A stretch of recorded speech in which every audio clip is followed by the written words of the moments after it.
예수 그리스도는 인류의 소망이 되십니다. 인간이 하나님 앞에 범죄하고 타락한 이후에 이 땅에 절망의 그늘이 드리워졌습니다. 어딜 가도 생명이 상실된 그런 상태.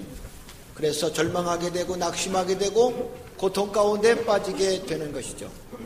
이것이 바로 타락한 이후에 이 땅의 삶의 모습이라고 볼 수 있습니다. 그러나 하나님은 이런 죽음의 땅에 새로운 생명의 역사를 이루시기 위해서 하나님의 독생자 예수 그리스도를 이 땅에 보내주시고 그로 말미암아 생명의 역사를 만들어내셔서 절망의 땅에서 소망을 갖고 새로운 복된 목표를 향해 달려갈 수 있게 하셨습니다. 예수님은 우리의 영원한 소망이 되심을 믿고 바로 그 소망 되시는 주님을 믿는 모든 성도에게도 소망이 잃지 않는 은혜의 삶을 이루시기를 주의 이름으로 간절히 축원합니다. 주께서는 이 땅에 오셔서 죽음의 땅, 이 세상에 생명의 소망을 흠뻑 부어주심으로 죽어가는 사람들에게 생명을 불어넣으시고 소망을 갖게 해주셨으니 믿음의 사람, 그런 주님을 믿고 따라가는 모든 그리스도인들의 삶은 그래서 소망으로 가득 차야 되는 줄로 믿습니다. 여기저기 힘들다, 어렵다, 안 된다, 절망의 그늘로 가득 차 있는 그런 삶을 살아갈지라도 믿음의 사람들은 그 입에서는 소망의 메시지가 여전히 증거되어야 합니다. 빛이라고 하는 건 어둠 속에 있을 때 더욱더 환하게 빛나는 겁니다. 모두가 다 어둠 속에 있지만 그래서 갑갑하고 절망적이고 모든 게 다 답답할 뿐이지만 그러나 빛은 그 어둠 속에서 빛남으로 소망을 주고 생명을 주게 되는 것입니다. 너희가 세상의 빛이라 말씀하신 우리 주님의 교훈은 바로 이 세상의 소망이 되라고 하시는 거룩한 뜻이 담겨 있음을 깨닫고 어둠이 가득한 세상에 나가서 절망이 가득한 세상에 나가서 소망의 빛을 전하는 그리스도인이 될 것을 명령하신 귀한 말씀인 줄로 믿습니다. 사랑하는 성도들의 삶 속에서 절망적인 그런 소식이 아니라 소망이 가득한 소식이 들려지는 은혜가 있기를 주님의 이름으로 간절히 축원합니다. 세상의 모든 사람들은 어둡다고 그러지만 우리는 빛을 볼 수 있어야 되는 것이고 세상의 모든 사람들은 절망이라고 끝났다고 하지만 우리는 소망의 빛을 보고 될 수 있다, 할 수 있다, 가능성을 말할 수 있는 그런 소망의 사람들이 되어야 하는 것입니다. 우리가 처해 있는 이 환경 속에서 우리는 날마다 이 소망의 메시지를 전하고 외칠 수 있는 세상의 빛이요 세상의 소망이 되기를 주님의 이름으로 간절히 축원합니다.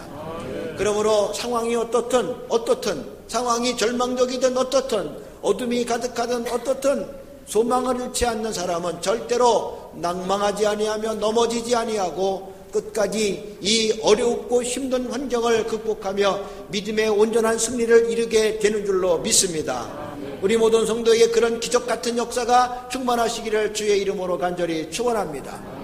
이 세상에 사는 모든 사람들은 이 소망을 가슴에 안으면 무슨 일을 만나도 절대 넘어지지 않는다는 것을 기억하고 끝까지 소망의 빛을 향해서 달려가는 성도가 되어야 하겠습니다.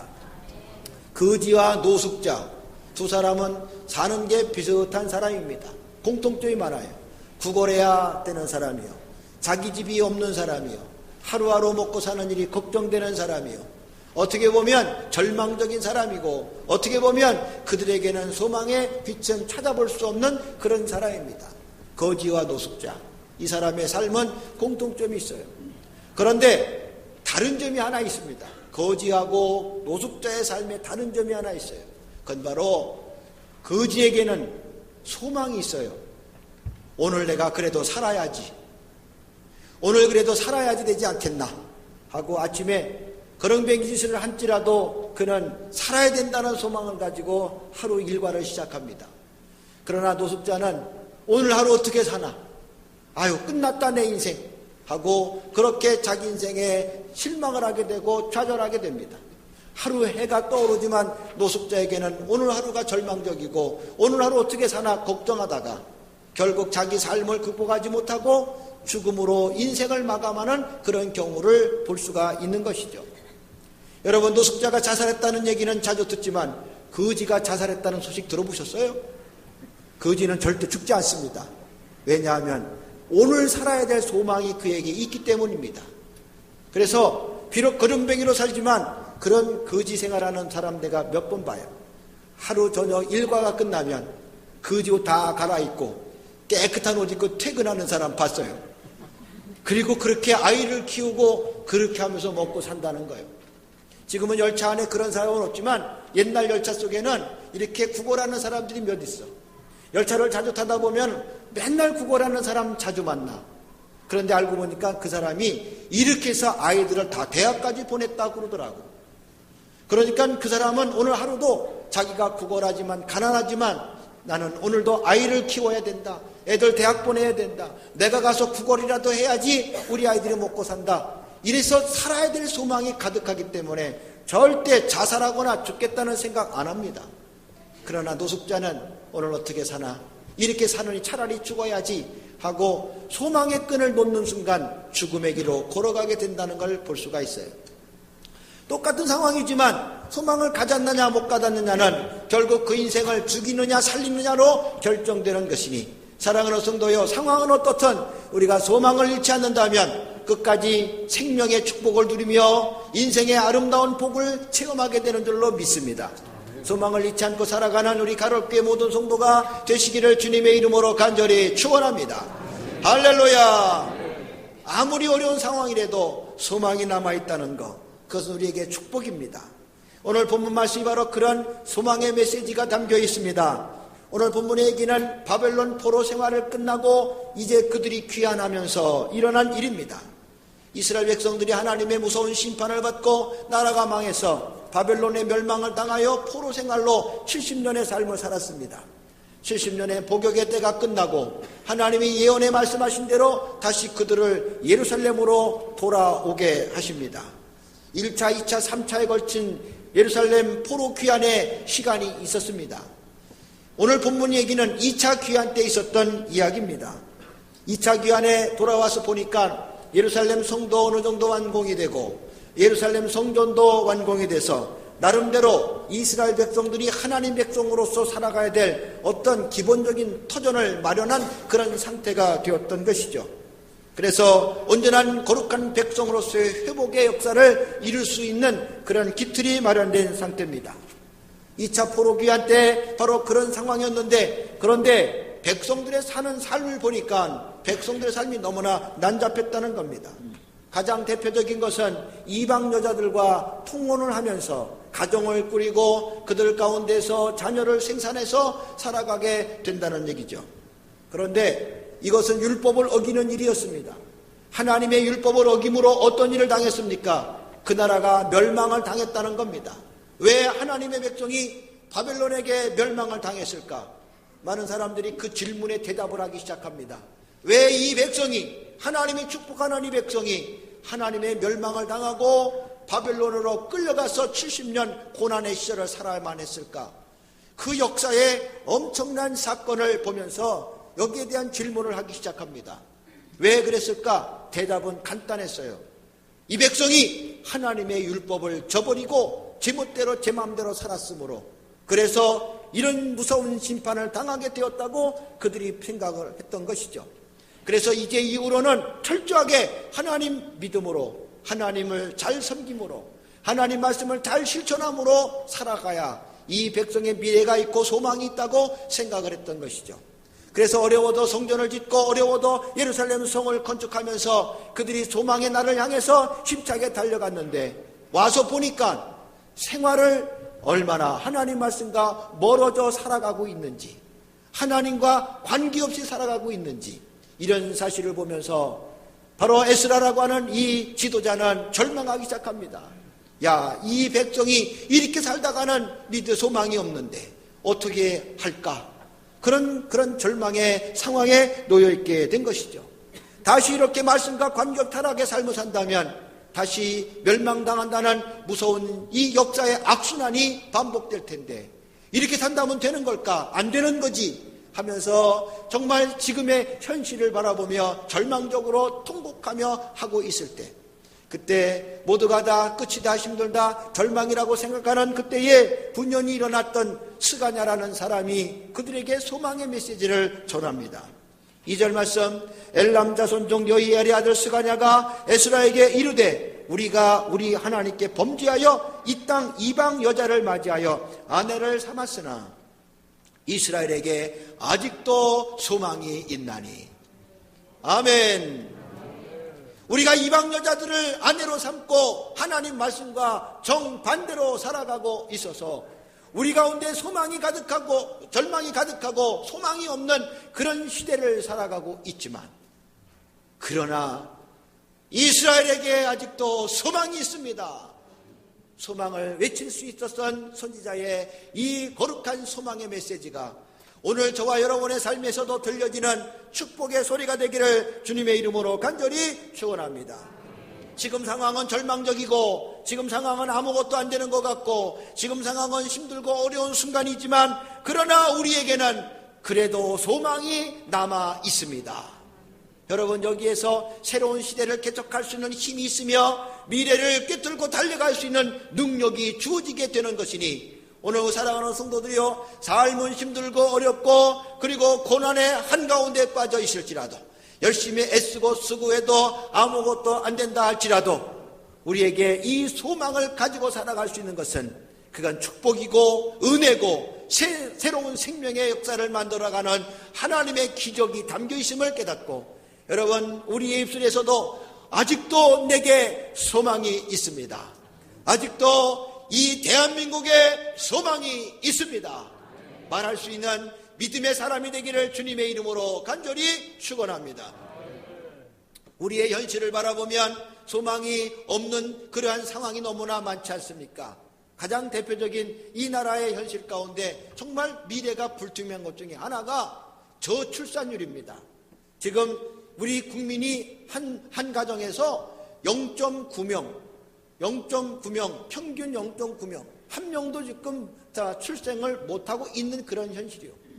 그러니까 이런 추세로 간다 그러면 지금은 살아있는 사람끼리 살아서 살 수 있을지 모르지만 100년이 지나고 200년이 지나고 500년이 지나고 1000년이 지나다 보면 이런 추세로 가면 대한민국 사람은 이 지구상에 민족이 싹 사라지는 날이 올 수 있다는 그런 결론이 나옵니다.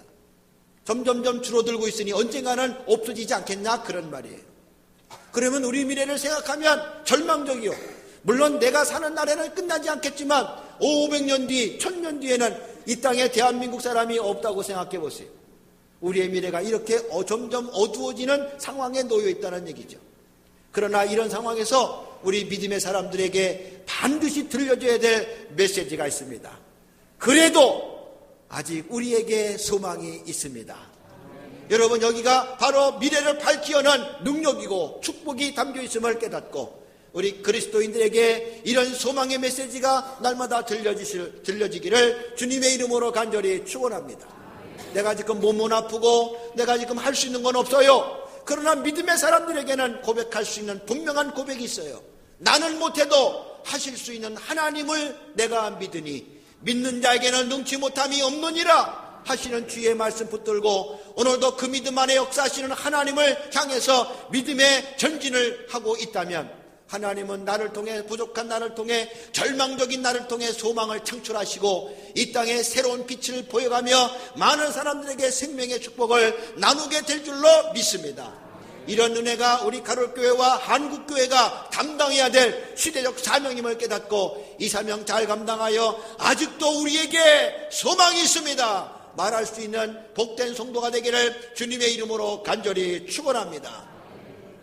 이방 여자가 이제 이 세상에 또 난무하고 그들과 함께 살아가는 이 율법을 위배하고 살아가는 그 당시 이스라엘 백성들의 현실 속에서도 우리는 소망을 말했던 선지자의 그 말씀에 귀를 기울여가며 우리도 소망을 말할 수 있어야 합니다.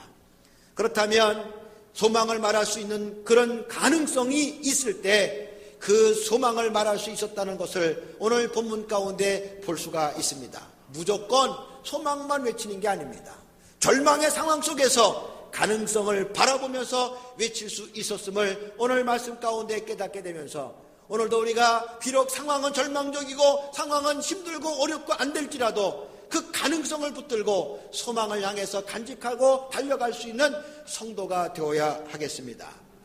오늘 그들이 소망이 있다고 말할 수 있었던 첫 번째 이유는 함께 울 수 있는 사람이 있었으므로 소망을 보았다는 얘기입니다. 에스라가 제2차 바벨론 포로 귀환 때 예루살렘 상황 보니까 너무나 절망적이었다는 것이죠.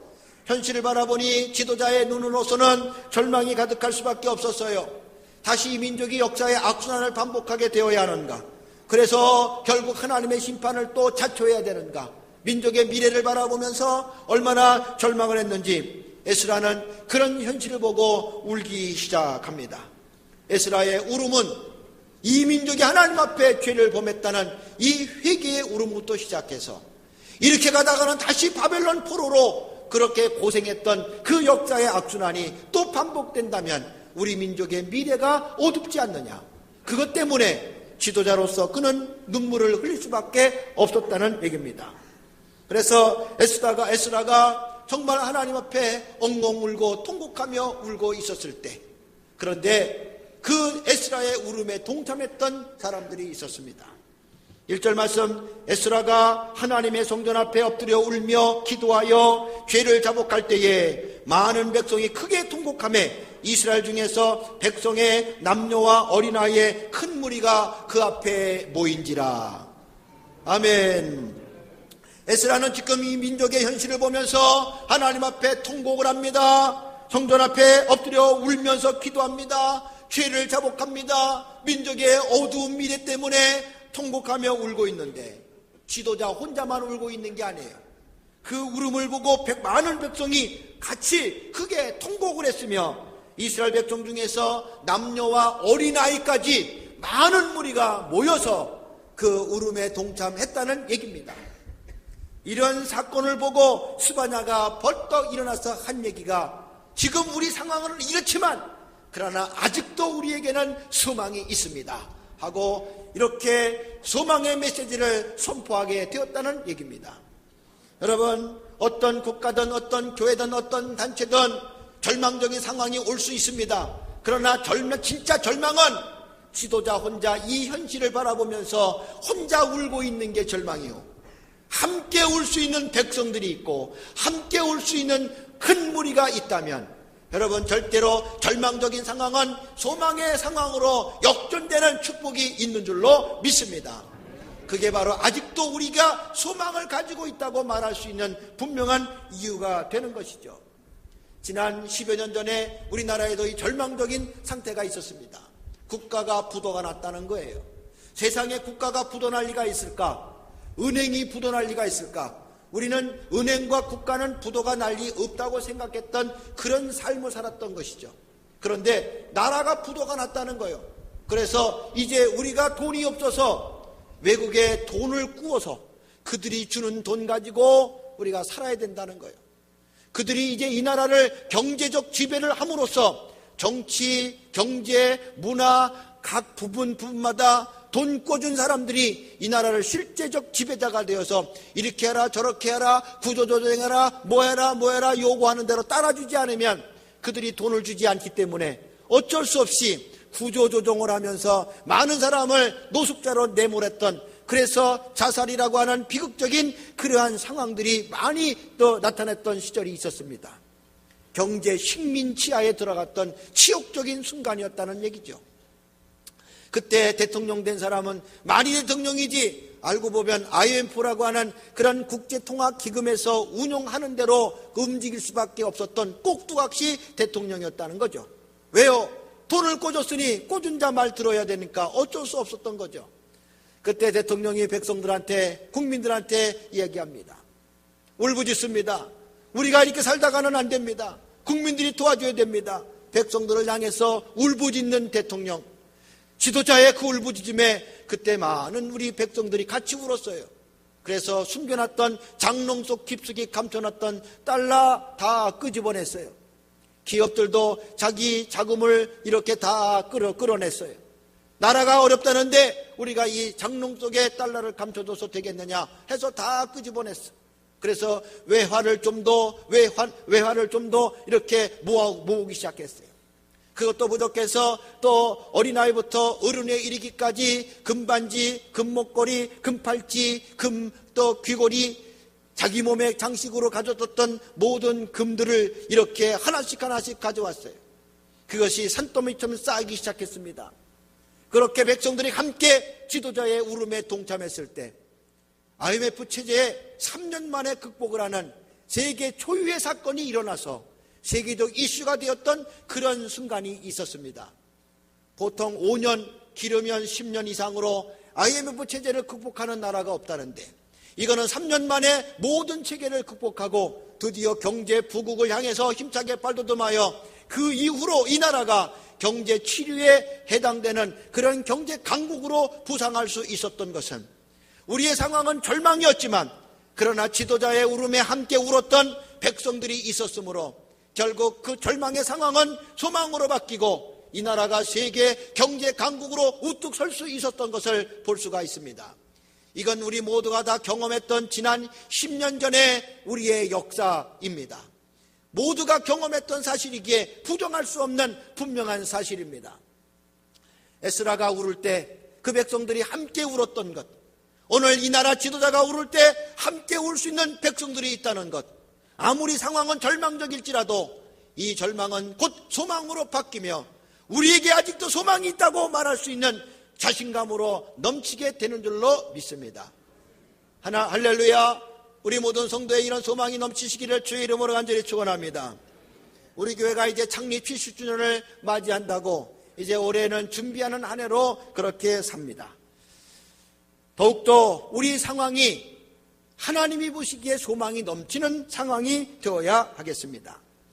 70년이라고 하는 시점, 그냥 어저께 오늘 내일 흘러가는 시간 속에 맞이하는 70년이 아니라 70년은 좀 더 의미 있는 한 해가 되자. 그래야만이 발전적이고 그리고 미래가 소망이 넘치지 않겠는가. 늘 맞이하는 69년, 그래서 70년이 되고 70년 지나면 71년이 될 것이고 그렇게 해서 80년 맞고 그래서 100년 맞는 거 아무런 의미가 없어요. 개나 돼지나 그런 시간을 사는 거죠. 그러나 하나님이 이 땅에 하나님이 형상으로 만들어진 인생들은 하나님의 시간을 살아야 됩니다. 하나님의 시간. 오늘 이 시간은 내게 어떤 의미가 있을까? 하나님이 이 시간을 내게 왜 주셨을까? 우리에게 70년이라고 하는 것을 하나님이 왜 주셨을까? 그 하나님이 내게 주신 시간의 의미를 잘 생각하며 산다면 거기에 발전이 있고 그리고 앞날에 소망이 가득하게 되는 겁니다. 그런데 짐승들처럼 그냥 오늘 죽지 못해 살아서 맞이한 시간이 된다면 여러분 70년은 나와 아무런 관계가 없을 것이며 발전도 성장도 없는 그냥 그 모양으로 살다가 인생 마무리하고 역사에 도태되고 역사 속에 사라지게 되는 비극적인 그런 운명을 면할 수 없다는 사실을 깨달아야 됩니다. 앞으로 70년 그리고 80년 이어지는 100년, 우리는 안 살지라도 곧 200년 300년으로 이어지는 이 교회의 역사 미래가 밝아오려면 오늘 우리에게 당장 다가오는 이 70년의 의미는 보다 하나님이 주시는 시간의 의미로 깨닫고 잘 준비하는 지혜가 있어야 된다는 거 믿으시기 바랍니다. 그렇다면 이 70년의 의미는 뭘까? 저는 여러 가지로 생각을 했습니다. 70년의 의미는 하나님의 교회가 70년 맞이하는 교회답게 성숙해야 된다. 우리 간월교회가 부평 동지방에서는 장작교회입니다. 70년 역사 갖고 제일 오래된 교회라고 말하기는 조금 역사가 짧은 듯합니다. 왜요? 100년 된 교회도 많기 때문에 그래요. 다른 지방에 보면 120년 된 교회도 있습니다. 보통 100년은 보통으로 생각하는 그런 교회들도 많은데 그런데 우리 지방은 70년을 맞이하는 교회가 제일 오래된 교회라는 거예요. 그게 우리 가롤교회가 가지고 있는 위치입니다. 장자교회. 나이만 장자고 연수만 장자가 돼서 되겠는가? 역할도 장자가 돼야지. 위상도 장자가 돼야지. 그래서 하나님이 기뻐하는 성숙한 교회로서 우뚝 서야 되지 않겠는가? 이게 70년을 맞이하는 우리 모두의 공감대가 되시기를 간절히 바랍니다. 교회 주소록을 보면 역사가 제일 오래된 교회가 제일 처음 나와요. 우리 지방에서 가롤교회는 그래서 제일 처음에 위치해 있는 교회입니다. 제일 처음에 위치하다 보니까 담임 목사도 제일 처음에 나옵니다. 개인적으로 감사하고 좋은 일이죠. 그러나 분명히 알 것은 그렇게 주소록에 제일 먼저 나오는 교회로만 만족해서 되겠느냐? 그만큼 역할을 하고 그만한 일을 할 수 있는 장자교회의 위상을 가져야 되지 않겠습니까? 그게 진정한 장자의 모습인 줄로 분명히 믿습니다. 그래서 하나님이 우리 가롯교회가 장자교회로 우뚝 설 수 있도록 가장 오래된 성숙한 교회로서의 모습을 간직할 수 있도록 할 수 있으려면 우리가 함께 힘을 모아야 됩니다. 담임 목사가 부족하지만 이렇게 합시다 하면 여러분 같이 울어줘야 돼. 안 울겠다고 다 아멘을 안 하시는지 모르겠는데 같이 울어줘야 돼요. 이렇게 합시다 웃자 그러면 같이 웃어줘야 돼. 그렇게 하나가 됐을 때 우리에게 아직도 소망이 남아 있습니다. 여러분, 우리 교회가 장자교회지만 장자 역할을 솔직히 못하고 있는 거 솔직한 고백입니다. 규모도 그렇고 역할도 그렇고 우리가 개인적으로 당면하고 있는 현실 봐도 그 역할을 제대로 수행하지 못하는 거예요. 지난번 사경에 갔더니 어떤 장로님이 그래요. 이런저런 얘기하다가 교회 자랑을 은근히 하는 거야. 그럼 하는 얘기야. 옛날에는 가롤교회가 우리 교회보다 앞섰지만 지금은 우리 교회가 앞설 거리요. 그러더라고. 뭐 앞서봐야 얼마나 앞서겠나 싶어서 물어봤더니 정말 뭐 도끼인 객긴이요. 근데도 앞선 건 앞선 거더라고. 숫자상으로는 조금이라도 앞서 있더라고. 그 얘기를 들으니까 괜히 안 들은만 못하더라고. 그래, 맞다. 이것도 하나님의 소리다. 우리가 더 크고 놀라운 주의 일을 감당할 장자교회로서 명성을 되찾아야 되겠구나. 그런 생각을 했어요. 그러면서 그냥 그분이 은근히 자기 교회를 자랑하는 거예요. 우리 장로들이 말이죠, 참 잘합니다. 그러시냐고. 근데요, 그거는요, 우리가 가롤교에서 배웠어요. 그래요. 하여튼 가롤교를 또 이렇게 지켜주더라고. 우리 강 장로님이 그랬대요. 우리 가롤교 장로들은 매주일마다 모여가지고 기도회를 한다고. 그리고 기도회하고 그날의 사역을 이렇게 나누면서 기도회 끝나면 다 자기 맡은 자리로 가서 열심히 일한다고.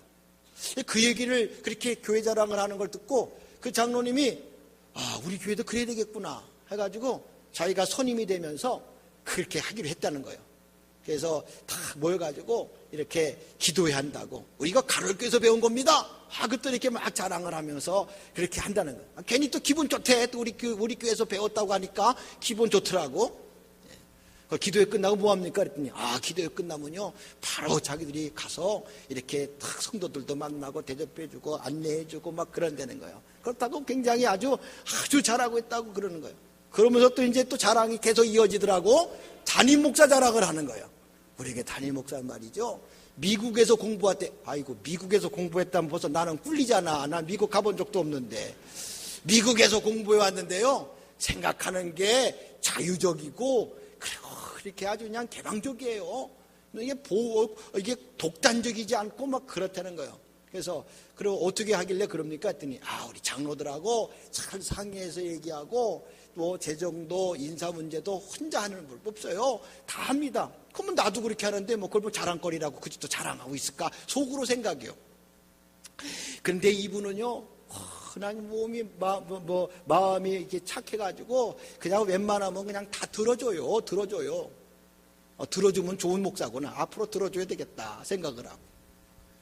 그런데 아무거나 다 들어줍니까 했더니 웬만한 건 다 들어준다는 거예요. 그래서 좋은 목사라고 자랑하더라고. 제가 그랬죠. 그러면 설교 예배도 그 장로님들이 뭐라고 얘기하면 들어줍니까? 그랬더니 그거는 안 되죠. 그거는 담임 목사 고유권한인데 어찌 감히 장로들이 그거를 이래라 저래라 얘기할 수 있어요. 그건 안 되죠. 장로는 그냥 맨 앞자리에 앉아가지고 말씀 들으면서 아멘 은혜가 되거나 안 되거나 성도들 들으라고 아멘 하면 그게 되는 거죠. 그런 얘기를 하더라고. 그런 얘기를 하더라니까. 글쎄. 그래서 여기 장로들이 그래도 나름대로는 열심히 목회를 협력하고 돕는구나. 우리 목사님은요, 다른 건 다 양보해도 설교와 예배만큼은 절대로 양보 안 합니다. 선임 장로가 뭐라고 얘기해도 절대 거기에 대해서는 당신이 확고하게 이렇게 정한 게 있으면 절대로 타협 안 합니다. 그래서 우리는 그거 말하지도 않아요. 들을 것 같지도 않아요. 말하지도 않아요. 하면서 그런 얘기를 하면서 자기 교회를 은근히 자랑하는데, 그들 교회도 건축을 해가지고 정말 어려웠대요. 그런데 담임 목사가 기적의 헌금을 합시다 해가지고 기적의 헌금을 이렇게 하자고 했더니 그게 좀 힘들잖아요. 근데 그게 진짜 기적을 만들어내서 저들이 5년 만에 그 빚의 반을 다 원금을 정리하는 그런 일이 일어나게 돼서 지금은 많이 가벼워서 지금은 좀 교회 운영하기에 어렵지 않다. 기적의 헌금이 진짜 기적을 만들었어요 하고 얘기를 합니다. 그걸 보면서 야, 여기는 그래도 다른 건 몰라도 하나님의 교회가 발전하고 하나님에게 바로 서기 위해서 담임 목사가 울면 거기에 같이 울어주는 장로가 있고 권사가 있고 성도들이 있구나. 이 교회는 소망이 있겠다. 저 혼자 생각을 했어요. 여러분, 그 교회뿐만 아니라 우리 교회도 소망이 있습니다. 제가 우리 교회 온 지 이제 5년, 3년이 되는데 짧지요. 그래도 우리 장로님들 제가 이렇게 하자 그러면 가타부타 따지는 분이 별로 없어요. 오자마자 그냥 우리가 어려우니까 이렇게 합시다 했더니 거기에 대해서 뭐라고 말하는 분이 없어요. 하자 그러면 같이 올 수 있는 그런 장로, 권사, 집사, 직분자들이 있다 그러면 여러분 거기엔 아직도 우리는 소망이 넘치게 되는 거예요. 지나간 그냥 2년 동안 우리가 당면하고 있는 여러 가지 문제가 있었지만 그러나 그 문제를 잘 헤쳐나와서 지금까지 이렇게 우뚝 서서 이제 어떤 때는 저한테 어떤 분들이 어떻게 하면은 그렇게 또 교회를 든든하게 잘 세워가고 있냐고 그렇게 아주 부러운 눈초리로 물어보시는 분도 있어요. 우리 장로님들 또 가서 또 교회 자랑을 많이 하는 모양이야. 우리 교회가 지금 이렇다고 저렇다고. 그래서 어떻게 소문을 듣고 저한테 그 부러운 눈초리로 얘기하는 걸 들어볼 때마다 우리 가톨교회도 소망이 있다. 믿습니다. 왜요? 울 수 있는 사람이 있다면 아무리 절망적인 상황일지라도 우리는 소망의 끈을 놓을 이유가 없다는 사실을 깨달아야 됩니다. 사랑하는 우리 가톨교회 모든 성도들이요, 그래서 우리에게 아직도 소망이 있습니다.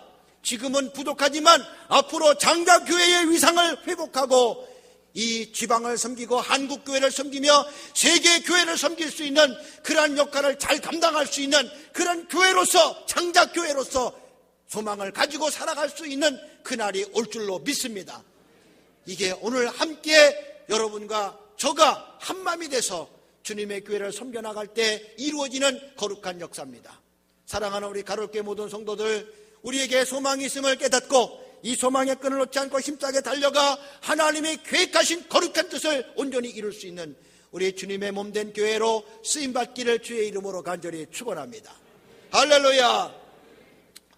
아직도 소망이 있다고 말할 수 있었던 두 번째 이유는 돕는 사람이 있었다고 하는 겁니다. 지금 이스라엘 백성들이 당면한 문제는 이방 여인을 아내로 맞이한 일입니다. 그들 얼마나 행복하게 살고 있겠습니까? 그런데 하나님 말씀에 보면 이방 여자를 아내로 맞이하는 건 안 된다는 겁니다. 그렇다면 여러분, 하나님 말씀을 지킨다고 하면 이 가족들과 생리별을 해야 되는데 아내와 생리별을 해야 되고 그들 가운데 난 어린 자녀들과 생리별을 해야 되는 그러한 어려운 상황이 봉착이 되어 있는 것이죠. 하나님 말씀대로 살려면 가족을 버려야 하고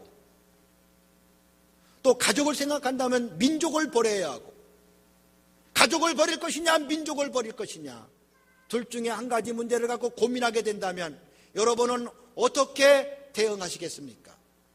대답할 건 없어요. 속으로만 생각하세요. 가족을 버릴 거냐 민족을 버릴 거냐. 대부분의 사람들은 아마 가족을 선택할 가능성이 큽니다. 어떻게 아내를 버리며 어떻게 내 자녀를 버릴 수 있어? 나 차라리 유대인 안 되면 안 됐지 내 자녀 내 가족 못 버린다. 아마 대부분의 사람들은 그렇게 생각할 것입니다. 그리고 자녀들을 데리고 아마 그 나라를 떠나 먼 나라 가서 살지 모릅니다. 그렇다면 그 민족은 결국은 역사 속에서 사라지게 되는 것이고 아무런 소망도 민족의 미래도 없게 되는 것이죠. 분명한 원칙은 가족을 버리고 민족을 생각해야 결국 가족이 생겨지고 그리고 가정이 든든해져 간다는 사실입니다. 그러나 이들이 직면하고 있는 현실은 가족을 버릴 수 없는 그런 현실이요. 그래서 그들은 어려움에 봉착하게 된 것이죠. 너무나 어려운 일이 생기게 됐다는 얘기입니다. 그러면 어떻게 해야 됩니까? 지도자는 그래도 바르게 가르쳐야 됩니다. 그들이 따르든 안 따르든 바르게 가르쳐야 되는 것이죠. 그래서 그 일이 잘못됐음을 분명히 지적하고 하나님의 뜻이 무엇인지를 알려줘야 됩니다. 3절 말씀, 곧 내 주의 교훈을 따르며 우리 하나님의 명령을 떨며 준행하는 자의 가르침을 따라 이 모든 아내와 그들의 소생을 다 내보내기로 우리 하나님과 언약을 세우고 율법대로 행할 것이라. 어렵지만 율법대로 행해야 된다는 것을 가르쳐야 되는 거예요. 이게 민족이 사는 일이고 더 나아가 가정이 사는 일이라 그런 얘기입니다. 어려운 일이지만 그대로 행해야 되는데 행하기가 힘든 거야. 그럴 때 그 일을 할 수 있도록 해야 될 역할이 분명히 주어지는데 지도자는 그 일을 할 수 있도록 가르쳐야 되고 그리고 그 지도자를 돕는 자가 있어서 그 일을 행하게 함으로써 온전히 민족의 미래를 희망차게 열어가야 되는 줄로 믿습니다. 그래서 이 문제에 대해서 에스라가 분명히 이 일을 합니다. 여기에 돕겠다는 사람이 나오게 되는 거죠. 4절 말씀, 이는 당신이 주장할 일이니 일어나소서 우리가 도우리니 힘써 행하소서 하니라. 에스라 지도자는 이렇게 행해야 된다고 가르치라 말입니다. 그러면 우리가 돕겠습니다. 우리가 도와서 그 일을 이루도록 하겠습니다. 지도자 가르치고 알려줄 때 그 일을 돕겠다는 사람이 생길 때 아직도 우리에겐 소망이 있다고 말할 수가 있는 것이죠. 아프리카 케냐 세랑게티 초원에는 매해마다 우기철에 일어나는 일입니다. 우기철에는 많은 누떼들이 한 100만 마리의 누떼들이 푸른 초원지를 향해서 대이동을 한다는 거예요. 장관을 이룬다고 합니다. 100만 마리의 소떼가 그렇게 초목지를 향해서 달려가는 모습이 얼마나 대단한 장관이겠어요. 한참 힘차게 열심히 달려가다가 그들은 강을 만나게 돼요. 우기철이라 강이 많이 불어 있어서 건너기가 어렵습니다. 그렇게 달려왔던 소떼들이 강 앞에서 모두가 다 멈추게 되는 것이죠. 거기를 건너야 되는데 아무도 이 흘러가는 물줄기를 두려워하면서 건널 수가 없는 거예요. 게다가 굶주린 악어떼가 이제 먹이를 찾느라고 지금 넘어오는 물을 건너가는 소떼들을 기다리고 있는 상황이라 정말 위험천만한 일이죠. 물에 빠져 죽느냐 악어에 먹혀 죽느냐 하는 그러한 무서운 상황이 그 앞에 놓여 있게 됩니다. 그러나 누구라도 건너지 않으면 여기 모두가 다 굶주려 죽게 되는 것이죠. 모두가 두려워서 떨면서 할 수 없는 이때 모두가 이 강을 건너갈 수 있으려면 분명히 누군가가 이 일을 감당해야 되는 거죠. 거기에 지도자쯤 되는 소 하나가 당당하게 용감하게 물속에 뛰어듭니다. 그가 물을 헤엄치고 가는 것을 봅니다. 많은 소떼들이 그걸 보면서 저도 가니까 나도 갈 수 있다 하고 덩달아 이렇게 물속에 뛰어듭니다. 물속에 뛰어들면서 수영을 하면서 강을 건넙니다. 물론 건너다가 악어에게 먹히는 그런 소도 있고 또 힘이 빠져서 익사하여 물에 떠내려가는 소도 있지만 대부분의 소들은 다 물을 건너서 푸른 초원에 가서 그들이 마음껏 먹는 생명의 축복을 누린다는 것이죠. 모두가 힘들어서 못한다고 할 때 어느 누구가 힘껏 물속에 뛰어들어가 가게 됨으로써 많은 사람들이 많은 소떼들이 그 물을 건널 수 있었던 것, 생명을 누릴 수 있었던 것, 여기에 진정한 도움의 모습이 있다는 겁니다. 지도자는 이렇게 해야 된다고 가르치면 그 일이 어렵지만 그 일을 감당할 수 있는 그런 지도자가 또 생겨서 그 일을 함께 할 수 있도록 도와주는 역할이 필요하다는 것이죠. 그렇게 했을 때 진정한 생명의 역사를 이루며 하나님의 계획하신 뜻을 이루게 된다는 거예요. 그런데 지도자는 이렇게 한다고 얘기하지만 중간에 앉아서 그거 해들 무슨 소용이 있겠냐, 그거 해보면 아무런 소용없다, 앉아서 불평이나 하고 원망이나 하고 탄식이나 하고 한숨이나 짓고 짜증이나 내고 이런 일을 한다면 될 일은 하나도 없는 거예요. 그런데 할 수 있다, 이거 할 수 있어 하고 몸서 물속에 뛰어드는 그 한 마리의 소는 결국 이 많은 소떼들을 생명의 초장으로 이끄는 그런 협력자가 된다는 사실을 우리는 깨달아야 합니다. 여러분, 이 나라도 마찬가지입니다. 우리나라 정치 역사를 보면, 야당하는 것을 보면 정말 좋은 그런 정책인데도 불구하고 반대를 위한 반대만 하는 그런 모습들을 많이 봐요. 왜냐? 지금 정부에서 잘하면 다음 정권을 또 잡기가 쉬울 테니까 다음 정권을 야당이 잡기 위해서는 지금 정권을 못하는 것을 자꾸 얘기를 해야 되는 거예요. 그러다 보니까 반대를 위한 반대만 계속하는 거야. 잘해도 반대, 못해도 반대. 그러다 보니까 계속 분열되고 계속 문제가 되는 거예요. 백성들의 삶이 힘들고 어려워집니다. 법안 통과가 어려워지니까 백성들의 삶이 점점 힘들어집니다. 여러분, 중간에 그런 역할을 돕는 자가 잘 도와주지 않으면 모두가 다 멸망으로 간다는 사실을 알아야 합니다. 교회도 마찬가지입니다. 어떤 단체도 마찬가지입니다. 지도자가 이렇게 하자 그러면 돕는 자가 있어야 돼요.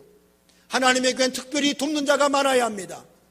그런데 이런 돕는 역할이 없어지고 앉아서 불평이나 하고 원망이나 하고 아무것도 모르는 사람한테 불평, 원망을 가르쳐주고 지금 상황은 이런데 저런데 그렇다고 없는 허물까지도 있는 허물처럼 그렇게 같이 까발려가면서 한다 그러면 하나님의 교회가 소망이 있을 수 있겠습니까? 여러분, 가롤교회는 우리 모두의 교회입니다. 주님의 교회입니다. 하나님의 아들이 피 흘려 세우신 교회입니다. 여러분, 힘들고 어려운 일이 있어도 함께 협력하면서 70년을 맞이하고 100년을 맞이해야 되는 거룩하고 위대한 역사적 사명이 저희들에게 있습니다.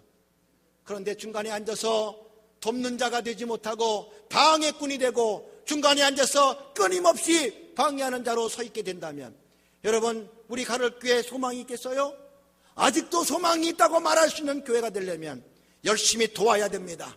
부족하지만 목사를 도와야 하고 장로를 도와야 하고 권사를 도와야 하고 선교회장을 도와야 하고 우리에게 주어진 여러 가지 많은 일들을 함께 도와가면서 감당하게 될 때 하나님이 가롤교회에 소망을 부어주시고 우리는 당당하게 말할 수 있습니다. 아직도 우리에게 소망이 있습니다. 말할 수 있는 교회로 우뚝 서게 되는 줄로 믿습니다. 저는 우리 가롤교회가 여러분 아시다시피 건축하면서 많이 어려웠잖아요. 지금은 많이 해결해 가고 있지만 저는 그런 생각을 하는 거예요. 이 땅의 교회들이 건축하고 나서 많이 어려워하는 거야.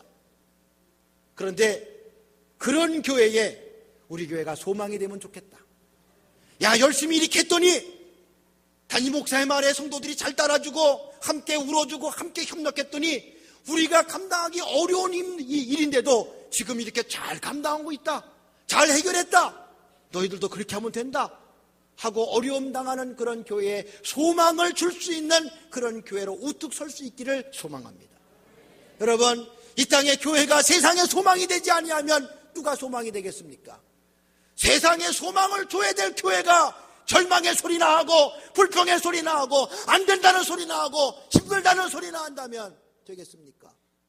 안 돼도 힘들어도 할 수 있다, 하면 된다, 해보자! 가능성 있는 이야기를 하고 믿음 안에 능치 못할 일이 없으니 믿음 가지고 하시는 하나님의 전능한 능력을 의지하며 달려가 보자. 믿음으로 승리하자. 자꾸 소망의 메시지를 전하고 아직도 우리에게 소망이 있음을 말해야 되지 않겠습니까? 이게 바로 교회가 감당할 일이며 우리 가롤교회가 해결해야 될 일입니다. 앞으로 70주년을 맞이합니다. 내년입니다.